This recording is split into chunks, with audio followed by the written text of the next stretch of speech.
Assalamualaikum warahmatullahi wabarakatuh. Perkenalkan, nama saya Inaya Maurtrianti dengan NIM 230903101006 kelas H2.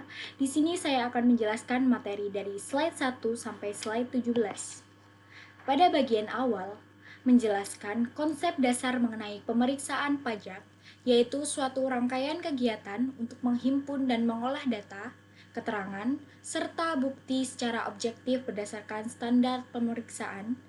Pemeriksaan dilakukan oleh pemeriksa pajak, yakni pegawai DJP atau tenaga ahli tertentu yang ditunjuk dan diberi kewenangan resmi. Selain pemeriksaan umum, terdapat juga pemeriksaan bukti permulaan yang bertujuan mengidentifikasi adanya dugaan tindak pidana perpajakan, serta pemeriksaan ulang yang dilakukan jika ditemukan data baru atau atas permintaan tertentu. Selanjutnya, dijelaskan dasar kewenangan DJP berdasarkan pasal 29 KUP, yakni untuk menguji kepatuhan pemenuhan kewajiban perpajakan dan untuk tujuan administratif lain terkait regulasi perpajakan. Pemeriksaan dapat mencakup satu atau beberapa jenis pajak, masa pajak, atau tahun pajak dan dapat dilakukan pada seluruh atau sebagian pos dalam SPT. Tipe pemeriksaan terbagi menjadi lengkap, terfokus, dan spesifik, masing-masing dengan tingkat kedalaman pengujian yang berbeda. Kriteria pemeriksaan untuk menguji kepatuhan mencakup kondisi seperti pengajuan restitusi, penyampaian SPT lebih bayar atau rugi, resiko kepatuhan tinggi, tidak disampaikannya SPOP, hingga ditemukannya data konkret tentang pajak kurang bayar. Sementara itu, pemeriksaan untuk tujuan lain mencakup berbagai aspek administratif seperti penerbitan NPWP secara jabatan, penyelesaian keberatan, pengumpulan data untuk penyusunan norma, penentuan tempat terutang PPN, penagihan, hingga pemenuhan prosedur internasional seperti pertukaran informasi dan transfer pricing.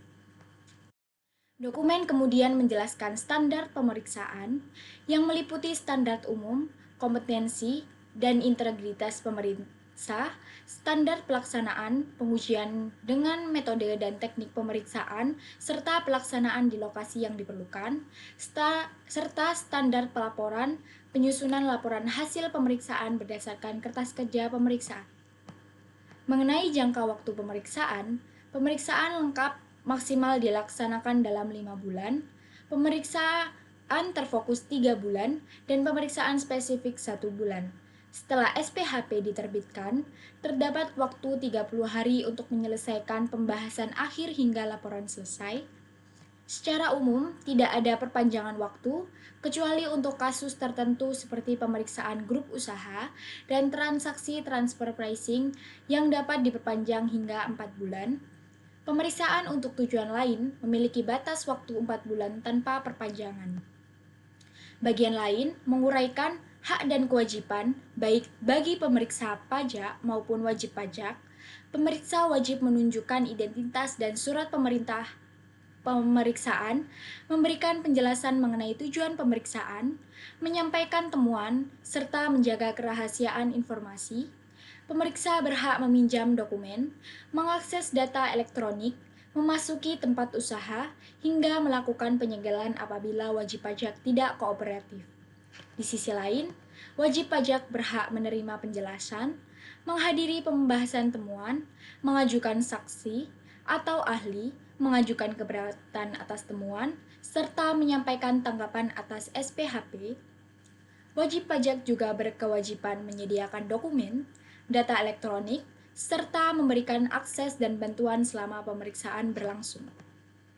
Dalam pelaksanaan pemeriksaan, alurnya dimulai dari penerbitan surat pemerintah, pemberitahuan pemeriksaan, permintaan dokumen, pengujian, pembahasan temuan sementara, penerbitan SPHP, pembahasan akhir, hingga penerbitan laporan. Ada ketentuan ketat terkait peminjaman dokumen, yakni wajib pajak harus memenuhi permintaan dalam waktu 1 bulan.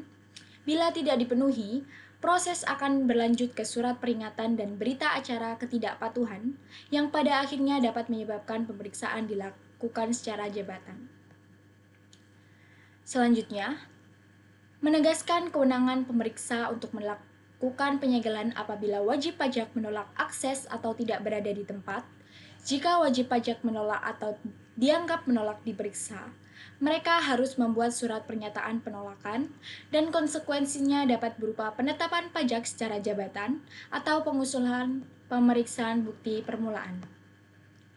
Pembahasan temuan sementara dilakukan paling lambat 1 bulan sebelum jangka waktu pengujian berakhir. Wajib pajak dapat memberikan penjelasan tambahan, menunjukkan data elektronik, atau menghadirkan pihak ketiga. Selanjutnya, diterbitkan SPHP dan wajib pajak diberikan waktu 5 hari kerja untuk memberikan tanggapan. Setelah itu dilanjutkan dengan pembahasan hasil pemeriksaan atau PAHP. Ketidakhadiran wajib pajak dalam proses tersebut tidak menghentikan proses pemeriksaan, tetap akan menyusun risalah pembahasan. Terima kasih. Sekian pembahasan dari saya. Wassalamualaikum warahmatullahi wabarakatuh.